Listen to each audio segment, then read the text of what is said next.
Hello students, welcome to the Business Communication class with me Adela Samuel, Head Department of Accounting and Finance, St. Anne's Arts and Science College, Madavaram.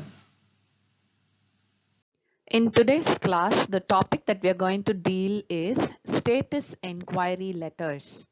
So what is the status enquiry?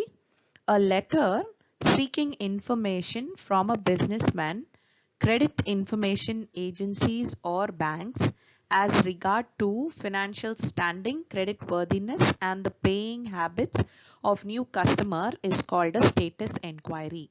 So in simple terms, what you can understand from this status enquiry is that if suppose you're going to buy, you're going to be a new customer, the company will do a status check on you. Okay, that is, they will write to the business people whom you have dealt with, or to the bank or credit information agencies, asking them to give a report about this new customer.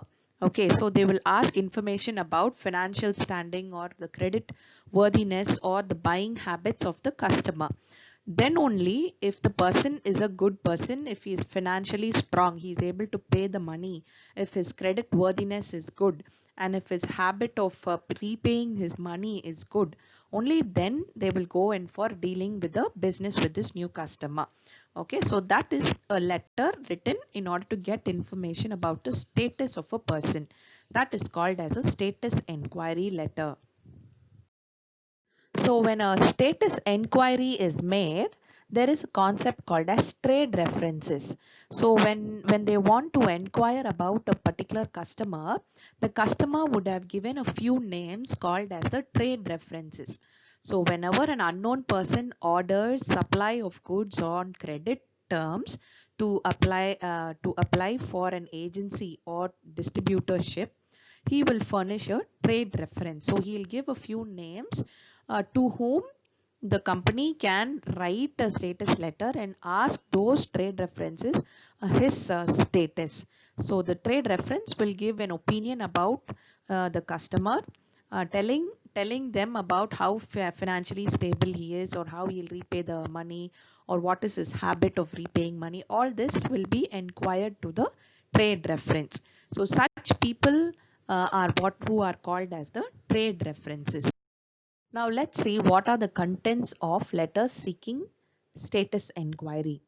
So the credit applicant who has given their names as reference, the letter should seek information with the following. Okay, so if you're writing a letter to ask for information, what will you write in this letter? The advisability of granting credit up to a specified amount. That is, they are going to write in the letter asking the trade reference some kind of an advice of how much of credit can be given to this person. So that is the first point. Second point is the paying habits of the credit applicant. What is his habit? Whether he'll be able to pay it or not. Whether he has the habit of paying it or not, even if he has the money.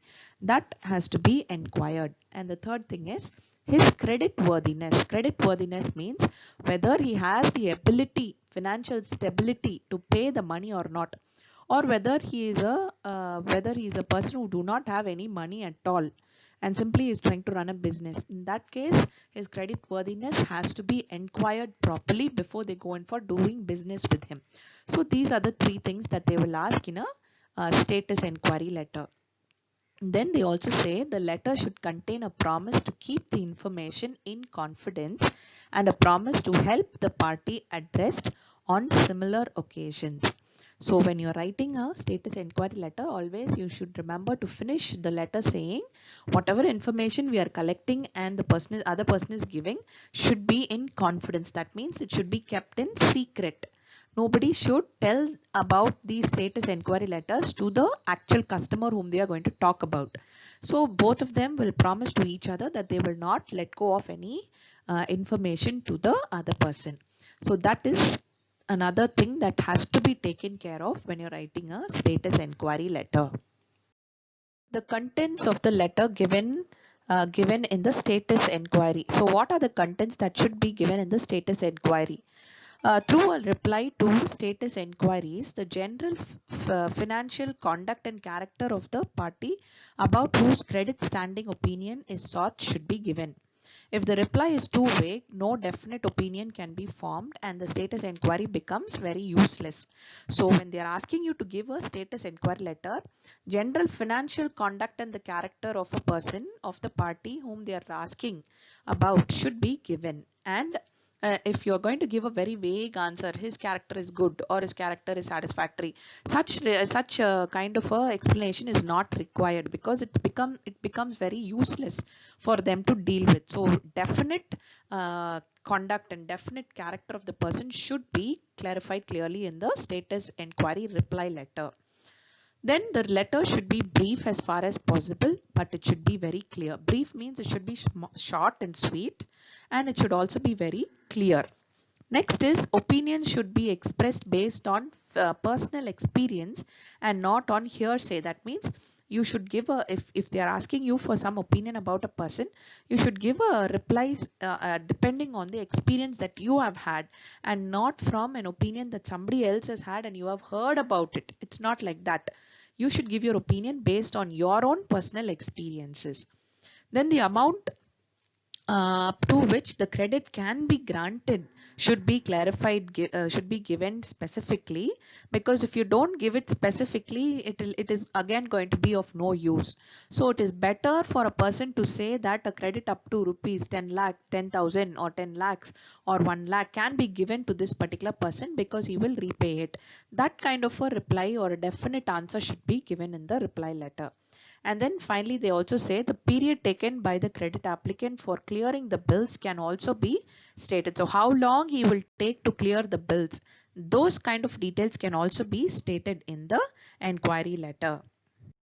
Next thing that can be present in this reply for a status inquiry letter will be, in case if you're going to give an unfavorable opinion, that is, if you're going to tell that the person is not fit for giving back the finance that he has taken or credit that he has taken, then in that case it is better for a person to say that I am not in a very good opinion about the person, or I am unable, my inability, that should be mentioned. Okay, so you need not tell point blank saying that this person is a very bad person or a character is very bad. No, you need not write back a letter like that, but you can express it in a very modest manner.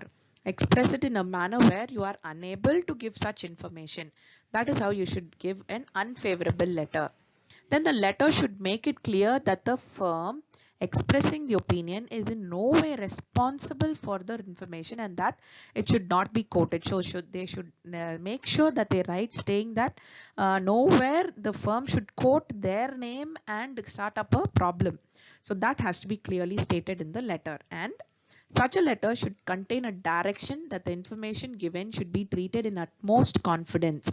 So that means confidentiality, secrecy should be maintained when such letters are going and coming. Okay, so secrecy should definitely be maintained in a status inquiry letter. And finally, all such letters should be marked private and confidential. So on top of the letter, it should be marked as private and confidential only because only the person who has inquired about certain information will have the access, or who will can read the actual letter which is being sent. So it should be marked private and confidential. So these are the various things that that has to be taken place in a status inquiry reply letter. So what are the things that we studied under status letter, and there are certain things that has to be followed under a status inquiry reply letter also. Thank you students for patiently listening to this class. So in this class we have studied about what is a status inquiry letter, what are the contents that has to be in a status inquiry letter, and what are the contents that has to be present in a reply to a status inquiry letter. We've also studied the concept of trade references, which is part of a status inquiry letter. So these are the things that we've studied in today's class. Make sure you listen to this video again and again if you don't understand, and take down the notes for all the topics. Please practice a lot of letters that we will be sending. We will be sending you the topic. So please practice these letters and become confident in writing a status inquiry letter. Thank you, students.